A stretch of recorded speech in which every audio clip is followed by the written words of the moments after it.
Isaiah chapter 17, an oracle against Damascus. An oracle concerning Damascus. See, Damascus will no longer be a city, but will become a heap of ruins. The cities of Aroer will be deserted and left to flocks, which will lie down, with no one to make them afraid. The fortified city will disappear from Ephraim, and royal power from Damascus. The remnant of Aram will be like the glory of the Israelites, declares the Lord Almighty. In that day the glory of Jacob will fade, the fat of his body will waste away.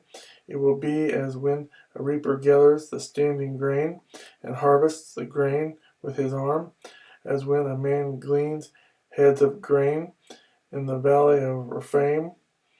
Yet some gleanings will remain, as when an olive tree is beaten, leaving 2 or 3 olives on the topmost branches, 4 or 5 on the fruitful boughs, declares the Lord, the God of Israel.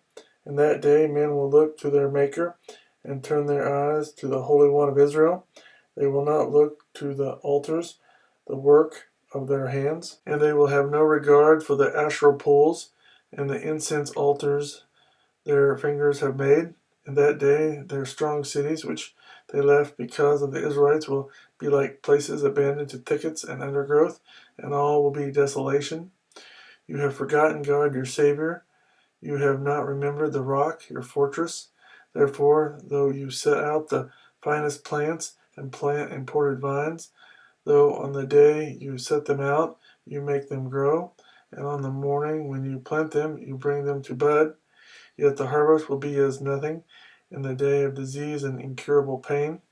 O the raging of many nations, they rage like the raging sea. O the uproar of the peoples, they roar like the roaring of great waters. Although the peoples roar like the roar of surging waters, when he rebukes them, they flee far away, driven before the wind like chaff on the hills, like tumbleweed before a gale. In the evening, sudden terror, before the morning, they are gone. This is the portion of those who loot us, the lot of those who plunder us.